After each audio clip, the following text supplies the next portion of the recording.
We are happy to have with us today Father John Paul Lewis, who is the pastor of Blessed Sacrament Church in Lawton, Oklahoma. He has been in town all weekend. His sister, Catherine, was married here at St. Francis yesterday afternoon, which Catherine and her husband, Ramiro, are here today. Congratulations again to you, and welcome to all the Lewis and Ramiro family who are here with us this morning for Mass. Since we are coming to the end of the liturgical year, the gospel passage that we hear today, as well as the opening hymn, speaks about the end times, when the sun will be darkened, and the moon will not give its light, and the stars will be falling from the sky, and the powers in the heaven will be shaken. And lo, he comes on clouds descending.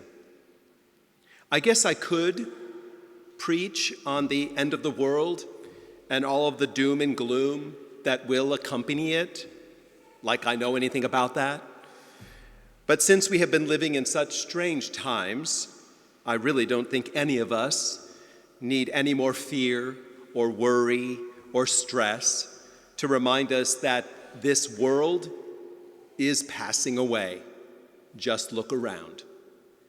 Instead of being distressed about what might happen, we need to be concerned about what is happening, and that we must live our faith amid this ever-changing world and despite all of the forces that are working against it as we prepare for the coming of the Lord.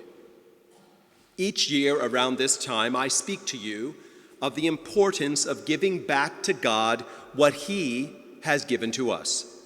As Christians, we prepare for the coming of the Lord by our faithfulness and our devotion and our gratitude. We need to be reminded that everything we have is a gift from God. He has entrusted to each of us certain gifts and talents to be used not just for our own benefit, but for those in need around us, and for the church, the visible sign of invisible grace. Now, I'm not supposed to thank you for coming to Mass, because attending Mass on Sundays is your obligation. Jesus speaks about this in the Gospel of Luke when he says that we are all unprofitable servants. We have done what we were obliged to do. There is no credit in doing what we are supposed to do. However, these days, it seems that what is basic, what is fundamental, like making time in your week to worship God and attend Mass, has become more difficult and demanding for some Catholics. And there are many reasons for this, and I would need much more time than a homily to go through all of them. And what would be the point, since the people who need to hear it aren't here? But nevertheless, today, I'm going to thank you. Thank you for being here, even though you're supposed to be here. And I'm going to assume that the reason you are here and have made time in your week and have set other things aside so that you can worship God according to our Catholic traditions is because you understand your life in relation to God who made you and who sent His Son into the world to save you, and who loves you unconditionally, and who calls you to a particular vocation, and who has endowed you with certain gifts that need to be shared. Our life is not our own. We belong to God, and if we truly want to live our faith, then we must surrender everything to Him and follow Him with all of our mind, all of our heart, and all of our soul. St. Augustine says, the Christian ought to use the world, not become its slave. It means having as though not having. In other words, what belongs to us doesn't belong to us, but to the one who gave all of it to us. In the second reading from the book of Hebrews, we hear that every priest stands daily at his ministry, offering frequently those same sacrifices that can never take away sins. Now, the text is referring to the temple priest, not Roman Catholic priest. The life that we live as priests and the life that you live, that we all live as disciples, is rooted in the one perfect sacrifice of Jesus Christ that does take away all sin. He is our life and our salvation, and everything we do and everything that we are is a reflection of what He has already done for us. Now, at the heart of stewardship is gratitude. Gratitude to God for all that He has done for us. And we spend our lives giving back to Him by our faith and our good works for what He has given to us. Stewardship is divided into three parts that are intimately connected: time, talent, and treasure. Now, normally, I give you on this weekend a piece of paper or a booklet with a list of all of the volunteer opportunities here at St. Francis. But this year, we're going digital. Now, thanks to several members of the parish council who are more up to date with these sorts of things than I am, you can sign up for a ministry this year by using the QR code that is in and printed in your worship aid on the inside cover. And since you're the last Mass, you can take it with you today. There's also a link. If you receive our flock notes each weekend, we send you our weekend resources, and there is a link on that website, on that email that you receive, that flock note. Just click on it, and it'll go right to a page with a list of all of the volunteer opportunities that we have. And if you are old school, we do have a few, although the other Masses, there's a lot more old school people here than I thought. There is a brochure, looks like this. And if they're all gone, you can come up and get this one. But it's basically the old style booklet with all of the volunteer opportunities available. Please take a look at it, and I invite you to consider and sign up for a ministry and become more active in our parish. This is your invitation. If you are already involved in a ministry, then I thank you very much. We couldn't do anything around here without you sharing your time and talent with us. So thank all of you very, very much. I would like to, however, highlight a few things that we really need help with.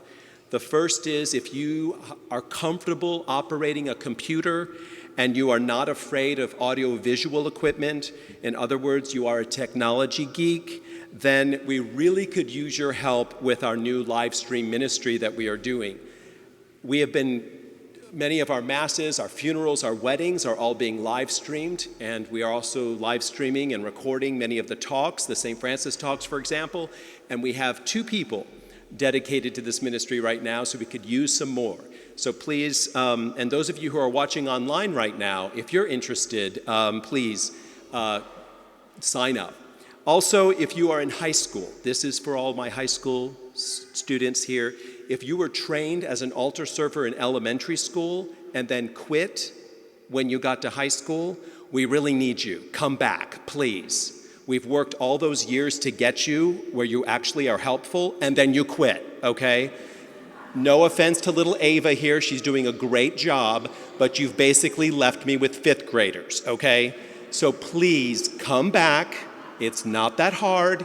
You can remember, and we really need you. And this is actually something that you as a high school student can actually give back to the parish. Now, of course, if you're working, then you can give your money too. But anyway, come and join us in this ministry, please. We put so many hard-earned hours into you, and then you left us. We also need volunteers for our various social gatherings that we are having more and more of. The St. Francis talks are going well. We have sometimes 100 and some people that come. We do a little social time, and we could really use some volunteers for that. The RCIA hospitality, as well as our adult timeout. All of this is listed. Just take your phone on the camera and cover it over, or put it over the QR code, and there you have it. Also, we're in need of ushers. This is an important ministry of hospitality, and we really could use you, especially at this Mass, but at all the Masses, to give some of your time to help us in that regard. So stewardship also requires and includes your treasure.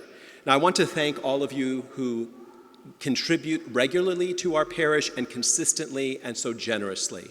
We couldn't turn on the lights or pay our employees or keep our grounds looking so beautiful without your support. So thank all of you very, very much. I'm deeply grateful to you.